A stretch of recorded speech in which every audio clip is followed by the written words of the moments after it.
We want to look at the question today, the idea forwarded by B.B. Warfield when he was discussing Elohim in Genesis 1:1. And if we could look at the essay, let me see if I can bring it up here. This is from Warfield's work, volume 2, the Logos edition, page 140 to 142. He has a very helpful, thorough discussion of all kinds of different views. But right in the middle, he floats this idea that the Old Testament is, if I paraphrase his words, a lavishly furnished room dimly lit. And he's talking about the meaning of Elohim and is Elohim the Trinity.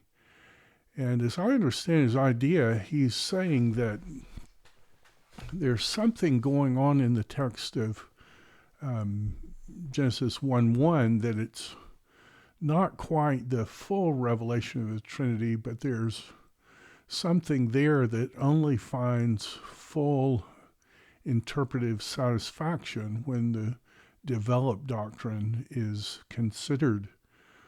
The idea there, and I just switch back to the keynote, is when we think about Genesis 1 and Elohim and the Trinity, is there something in the text that points us to plurality within the unity of God? Now, if you don't know who B.B. Warfield is, he is a fantastic scholar.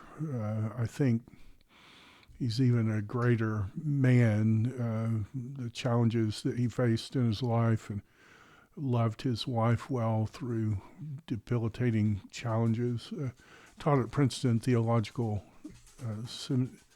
Seminary for many, many years.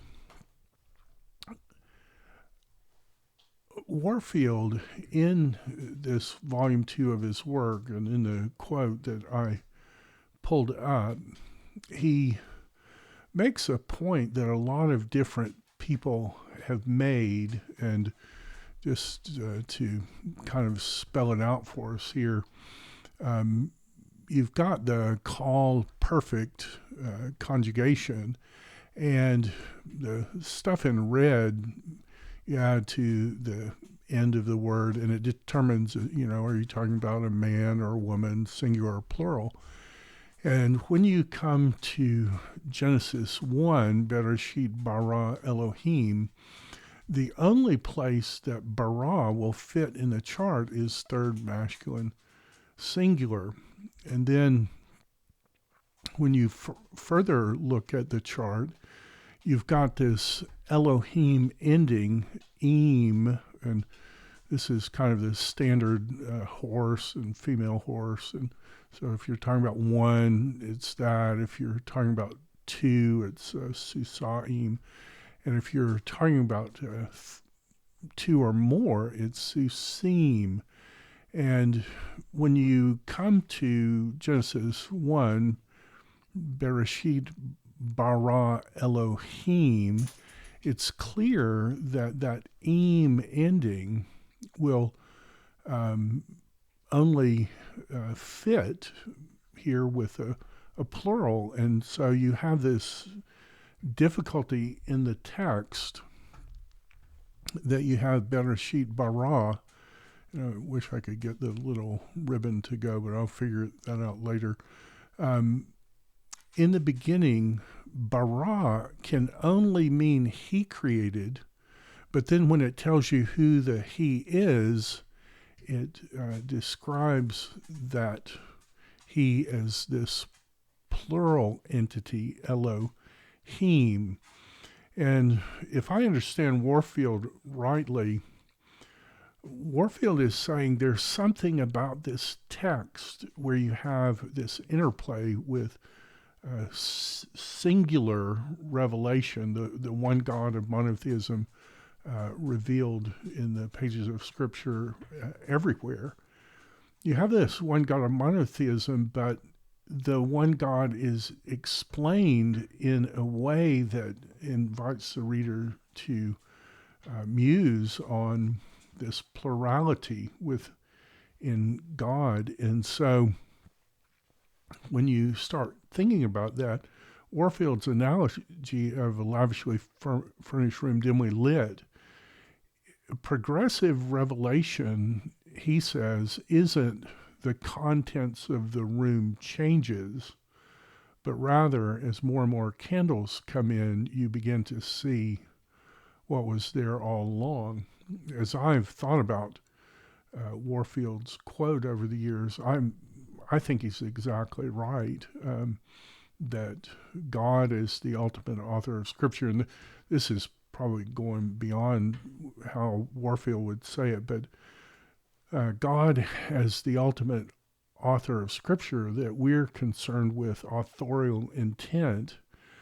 And if God is the one who inspired the words, then what did he intend by this bara Elohim, this tension that we see on every single page of the 1,600 pages of Biblia Hebraica Stuttgartensia, where the God of the Bible is one, and then in an unexplained way at first, he's more than one.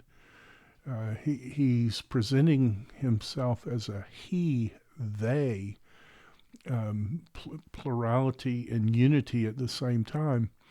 And so, I don't know, I find Warfield's suggestion in this essay, and particularly the idea of a lavishly furnished room dimly lit, and that what God is doing over time is not changing the content or even the authorial intent of that verse, but rather his one authorial intent that he intended over time to fully reveal with the revelation in the New Testament. And when you're just dealing with, the Pentateuchal text itself, it's clear that Moses knows the word Eloah. He uses it in Deuteronomy. It's the singular of Elohim.